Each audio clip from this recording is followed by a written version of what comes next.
प्यारे बच्चों, हिमाचल की लोक संस्कृति और योग की कक्षा में आप सभी का स्वागत है।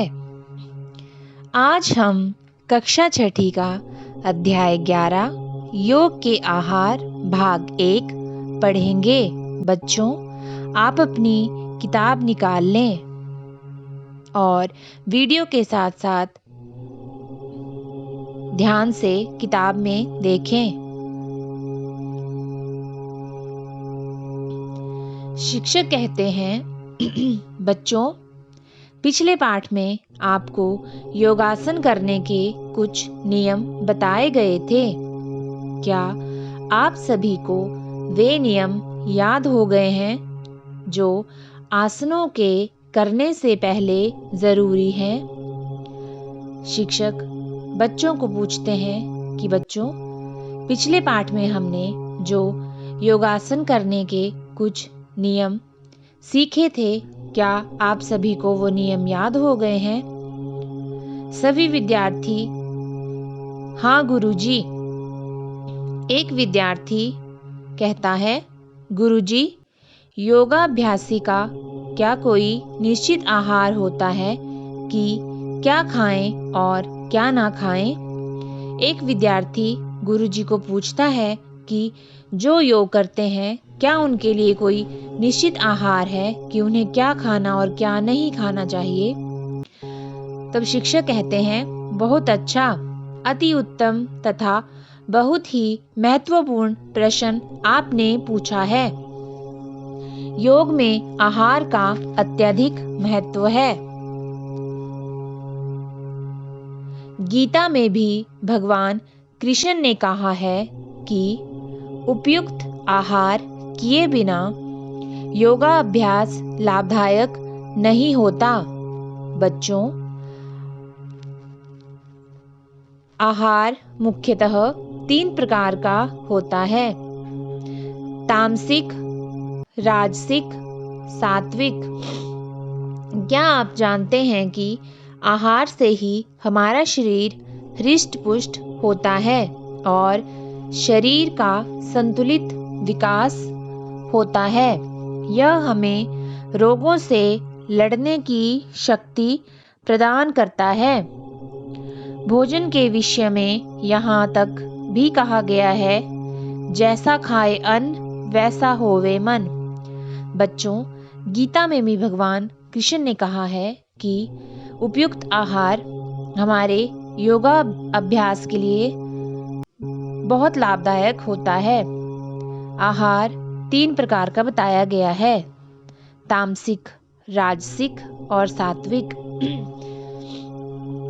आहार से हमारा शरीर तंदुरुस्त होता है और शरीर का विकास होता है और भोजन हमें रोगों से लड़ने की शक्ति भी प्रदान करता है। छात्रा कहती है, गुरुजी, तामसिक भोजन किसे कहते हैं? अब शिक्षक उत्तर देते हैं, तामसिक भोजन तमोगुण प्रधान होता है। तम का अर्थ है आलस्य, इसलिए तमोगुणी भोजन शरीर में आलस्य उत्पन्न करता है। योगाभ्यासी के लिए यह भोजन वर्जित है। यह हमारे शरीर में कम पौष्टिकता प्रदान करता है। इसके अंतर्गत बासी भोजन, ठंडा भोजन, अचार, चटनी, डिब्बा बंद भोजन, मांस, मछली, अंडा और ठंडे पेय पदार्थ आते हैं। शिक्षक बच्चों को समझाते हैं कि तामसिक भोजन जो है उससे हमारे शरीर में आलस्य उत्पन्न होता है और यह हमारे शरीर को कम पौष्टिकता प्रदान करता है, और जो योग करते हैं उनके लिए तो यह भोजन वर्जित है। छात्रा कहती है, गुरुजी, क्या हमें तामसिक भोजन नहीं करना चाहिए?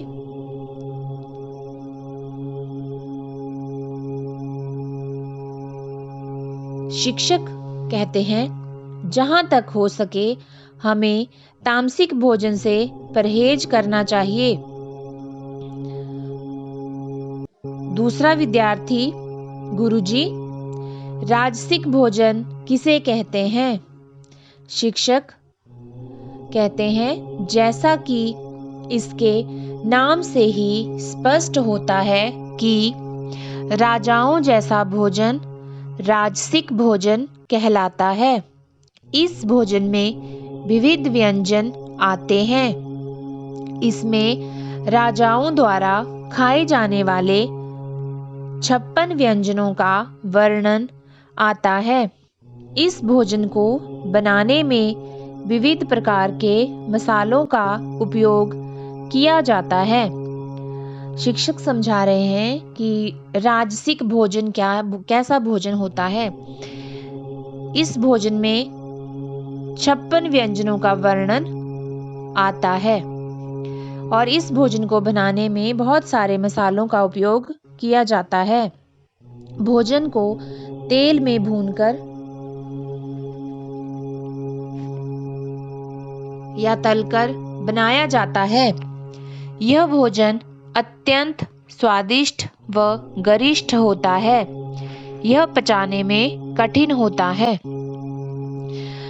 राजसिक भोजन तेल में तलकर बनाया जाता है और यह खाने में बहुत स्वाद होता है और पचाने में उतना ही कठिन होता है। अब विद्यार्थी कहते हैं, गुरुजी, क्या यह भोजन योगा अभ्यास करने वालों को करना चाहिए? शिक्षक उत्तर देते हुए, योगा अभ्यास करने वालों के लिए तामसिक भोजन की तरह राजसिक भोजन भी अच्छा नहीं माना गया, क्योंकि यह शरीर में भारीपन लाता है तथा पाचन संस्थान पर अनावश्यक बोझ पड़ता है, जिसके कारण यकृत यानी कि लीवर में खराबी होने का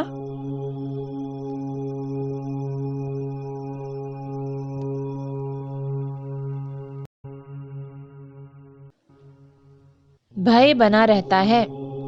गुरुजी समझाते हैं कि योगाभ्यासी को राजसिक व तामसिक भोजन नहीं करना चाहिए, क्योंकि इससे उनके पाचन तंत्र पर प्रभाव पड़ता है और हमारा लीवर जो है उसके खराब होने का भय बना रहता है। मतलब डर रहता है कि हमारा लीवर खराब ना हो जाए। अब विद्यार्थी, गुरुजी, तो हमें कौन सा भोजन करना चाहिए जो सबके लिए अति उत्तम माना जाता है? शिक्षक कहते हैं, सात्विक भोजन हमारे शरीर के लिए सबसे उत्तम माना जाता है। इस भोजन को करने से हमारी सोच सकारात्मक बनती है तथा विचार शुद्ध व परहित सोचने वाले बनते हैं। हम सेवा साधना तथा समर्पण में अपना जीवन यापन करते हैं। अब शिक्षक समझाते हैं कि जो सात्विक भोजन है हमारे शरीर के लिए वही सबसे उत्तम माना गया है, क्योंकि इस भोजन को करने से हमारी जो सोच है वो अच्छी बनी रहती है तथा हमारे विचार शुद्ध रहते हैं। हमारे मन में सेवा भावना तथा समर्पण में अपना जीवन यापन करने की भावना आती है। विद्यार्थी, गुरुजी, सात्विक भोजन में कौन कौन से पदार्थ आते हैं?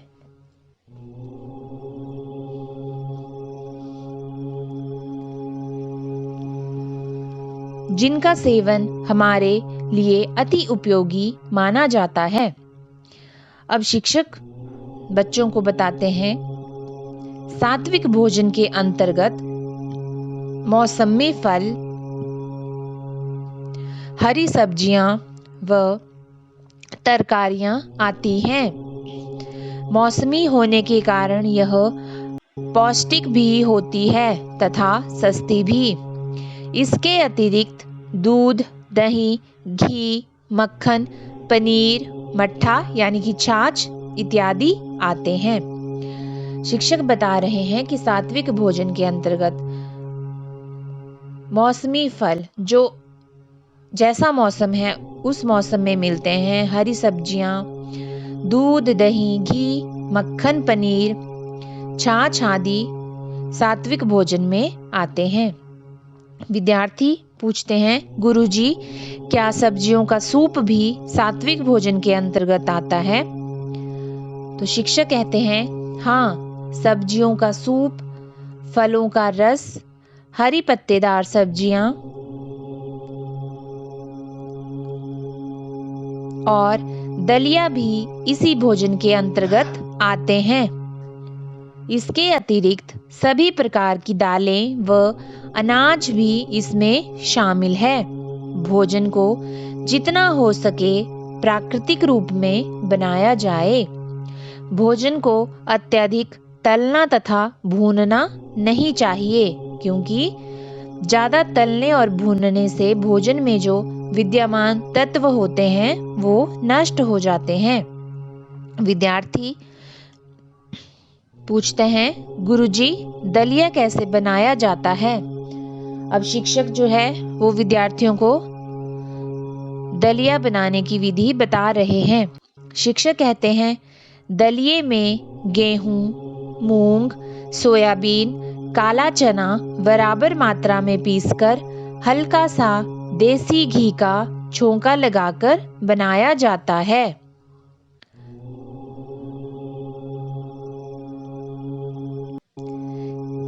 यह दलिया अत्यंत पौष्टिक होता है।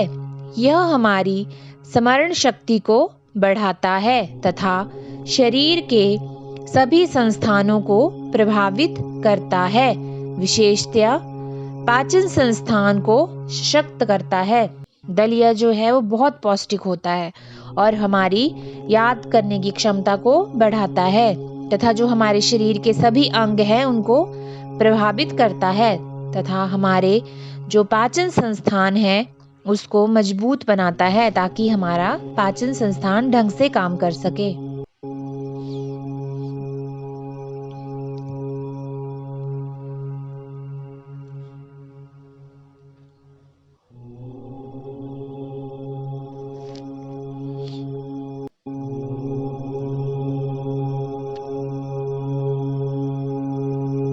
अगर आपको यह वीडियो अच्छी लगी हो तो हमारे चैनल को सब्सक्राइब करें, वीडियो को लाइक शेयर करें और कमेंट में बताएं कि आपको यह वीडियो कैसी लगी। धन्यवाद।